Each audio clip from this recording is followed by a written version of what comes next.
जय हिंद दोस्तों।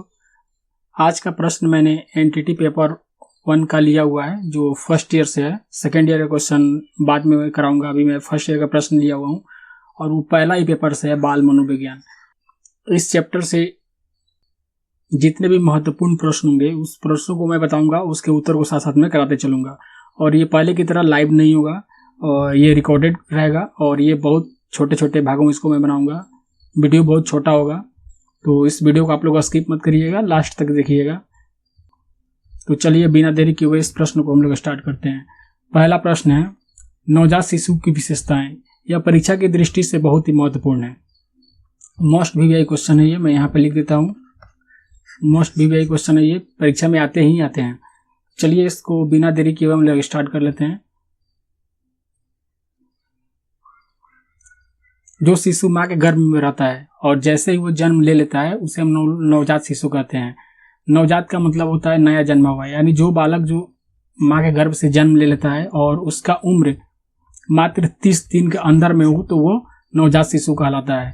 तो यहाँ पे देखिए, इस तरह नवजात शिशु का अर्थ है वह नवजात शिशु जिसकी आयु अधिक से अधिक 30 दिनों की हो।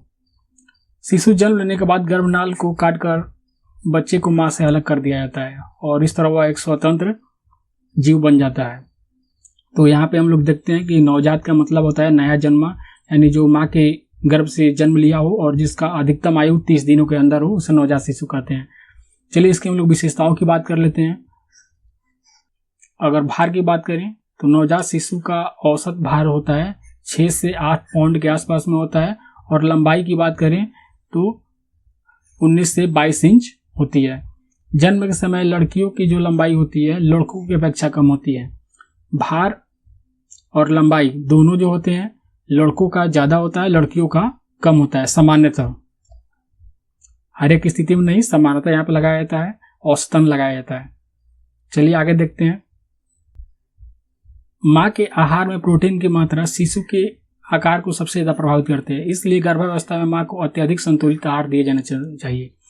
अगर माँ को हम लोग संतुलित आहार दे रहे हैं तो बच्चे काफ़ी हृष्ट पुष्ट होंगे, इसलिए माँ को संतुलित आहार दिया जाना चाहिए। एक अध्ययन में देखा गया कि गर्भस्थ शिशु अधिक क्रियाशील जो होते हैं, यानी गर्भकालीन अवस्था में जो शिशु अधिक क्रियाशील होते हैं दुबले पतले और कम भार वाले होते हैं।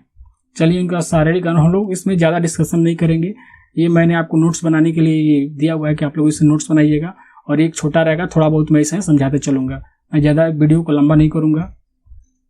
शारीरिक अनुपात की मैं बात कर लूँ तो नवजात शिशु के शारीरिक अनुपात जो होता है वयस्क व्यक्तियों की अपेक्षा काफ़ी भिन्न होता है। कैसे? जब उनका जन्म होता है तो मस्तिष्क की बात करें तो संपूर्ण शरीर का केवल 1/4 ही होता है और खोपड़ी और चेहरे का अनुपात कितना होता है? 8:1 का अनुपात होता है। नवजात शिशु के विशिष्ट गुण, ये तो सामान्य गुण हम लोग देख लेते हैं, विशिष्ट गुण में क्या क्या होते हैं चलिए ये भी देख लेते हैं। जन्म के समय शिशु की त्वचा हल्का गुलाबी रंग का होता है, आंखें जो होती है हल्के भूरे रंग की होती है।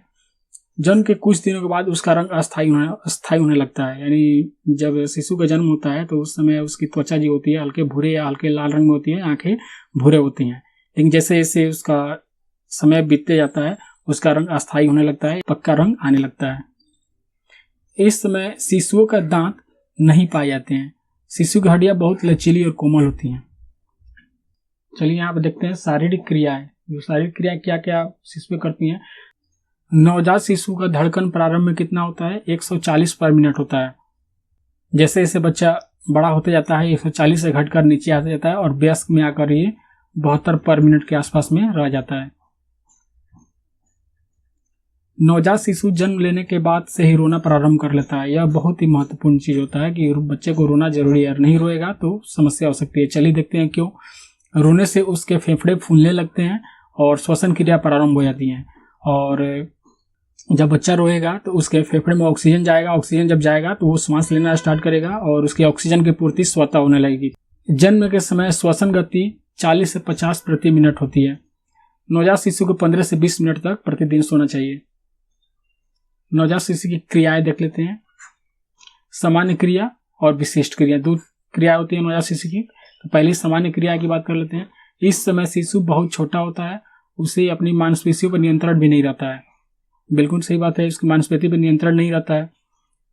यदि बालक के शरीर को कहीं भी स्पर्श किया जाए तो पूरे संपूर्ण शरीर का भी अनुक्रिया करने लगता है। जैसे बालक के दाहिने हाथ को यदि स्पर्श किया जाए तो बालक अपने दाएं हाथ से भी समान अनुक्रिया करने लगता है। शिशु में सबसे ज़्यादा गतियाँ जो होता है चेहरे और हाथ पैरों में होती है। ठीक है, तो इसमें कुछ समझाने वाली चीज़ नहीं है। चलिए हम लोग आगे बढ़ते हैं, विशिष्ट क्रियाएं देख लेते हैं। नवजात शिशु में सभी प्रकार की सहज क्रियाएं यानी जो उसकी नेचुरल एक्टिविटी होती है वो सामान्यतः विकसित हो जाती हैं। जैसे आँख पुतली का घटना बढ़ना, उंगलियों या किसी भी अन्य चीज़ों को चूसने की प्रक्रिया, ये सभी क्या होती हैं, उसकी नेचुरली होती है, वो अपने आप आने लगती है, किसी को सिखाने की जरूरत नहीं पड़ती है। छींकने की क्रिया, सांस लेने की क्रिया, हृदय धड़कन, ये सभी क्या होती है, सहज होती है, बच्चों में नेचुरली ये पाई जाती हैं। अगर हम शिशु की आंख की बात करें तो कैसी होती है, वे अपनी दोनों आंखों में सामंजस्य स्थापित नहीं कर पाते हैं। ऐसा लगता है कि एक आंख से वो एक तरफ देख रहा है और दूसरी आंख से कहाँ देख रहा है, दूसरी तरफ देखता है। ठीक है, चलिए हम लोग आगे बढ़ते हैं। नवजात शिशु जन्म के समय से ही या जन्म के कुछ देर बाद से चिल्लाना प्रारंभ कर देता है। जन्म के समय बालक के क्रंदन यानी रोने का या चिल्लाने का लाभ होता है। कैसे, उसके फेफड़े फूलने लगते हैं, श्वसन क्रिया प्रारंभ हो जाती है, जिससे उसके रक्त को ऑक्सीजन मिलने लगता है। अभी इस पर हम लोग बात कर लिए हुए हैं, चलिए आगे चलते हैं। नवजात शिशु के संवेग, इमोशंस की उसकी बात करें, कौन कौन से इमोशंस पाए जाते हैं। नवजात शिशु में केवल और केवल 3 इमोशन ही पाए जाते हैं। कौन कौन, भय, क्रोध और प्रेम। शिशु में क्रोध एक सामान्य संवेग माना जाता है, क्योंकि शिशु तो बहुत छोटे होते हैं, वे अपने क्रोध को सामान्यतः प्रकट नहीं कर पाते हैं। इस तरह क्रोध का जो संवेग होता है दूसरों का ध्यान अपनी ओर आकर्षित कराने के लिए और अपनी इच्छाओं की पूर्ति करने के लिए शिशु करते हैं। चलिए देखते हैं आगे। जब माताएं अपने रोते हुए शिशु को किसी अन्य लोगों को चुप कराने के लिए दे देती हैं तो क्या होता है, वो व्यक्ति जो होता है शिशु को डरा कर भी चुप कराते हैं। तो इस तरह उसमें डर का संवेग विकसित होता है, डर और भय का। ठीक है, और प्रेम का संवेग, माता के साथ जो प्रेम होता है वो प्रेम का संवेग है। नवजात शिशु का व्यक्तित्व कैसा होता है। नवजात शिशुओं के व्यक्तित्व में अंतर कुछ ही दिनों में नजर आने लगता है। नवजात शिशु के व्यक्तित्व में अंतर वंशानुक्रम के कारण आता है और वातावरण के कारण आता है। अगर बच्चे का समय से पूर्व अगर जन्म हो जाता है और जन्म के समय उसकी परिस्थिति कैसी है, वो हॉस्पिटल में जन्म हो रहा है कि घर पे जन्म हो रहा है कि कहाँ पे जन्म हो रहा है, उस परिस्थिति के अनुसार भी या चिकित्सीय पद्धति के अनुसार भी उसमें काफ़ी व्यक्तित्व अंतर देखने को भी मिलता है। गर्भकालीन अवस्था में माँ का विचारधारा भी बालक के व्यक्तित्व को प्रभावित करता है। कई बार देखा जाता है कि माता पिता द्वारा लड़के की कामना की जाती है और अगर लड़की हो जाती है तो उसके अच्छे से लालन पालन नहीं कर पाते हैं। एक ऐसा अध्ययन में भी देखा जाता है कि जो सिजेरियन यानी जो ऑपरेशन से बच्चे होते हैं वो स्वभाव से काफ़ी चुप रहने वाले होते हैं। सामान्यतः ऐसा देखा जाता है, औसतन इसको चीज़ को देखा गया है। इस तरह की बहुत सारी व्यक्तिगत भिन्नताएं शिशु में देखने को मिलती है। तो अगर आपको ये क्वेश्चन थोड़ा बड़ा लग रहा होगा तो यहाँ से यहाँ तक इस लास्ट पॉइंट को आप लोग छोड़ सकते हैं, बाकी सब एकदम इम्पोर्टेंट है। इसमें एक भी पॉइंट आपको कम करने की जरूरत नहीं है, क्योंकि ऑलरेडी मैंने इस प्रश्न को कम करके लिया हुआ है। वो छोटा है, ज़्यादा भी नहीं है, थोड़ा बहुत इसमें आप कम कर सकते हैं। एक एक प्रश्न में जो भी पेपर 1 यानी बाल मनोविज्ञान से जो भी इम्पोर्टेंट प्रश्न होंगे, क्वेश्चन होंगे, उन सबको मैं एक एक कराते जाऊँगा, उसका उत्तर भी साथ में कराते जाऊँगा। इसके अलावा आपको जो भी प्रश्न होगा वो ग्रुप में दे दीजिएगा। नया ग्रुप मैं बनाऊँगा तो उसका लिंक मैं इसके डिस्क्रिप्शन में दे दूँगा, उसमें आप लोग जुड़िए और जो भी समस्या होगा ग्रुप में आप लोग शेयर करिए।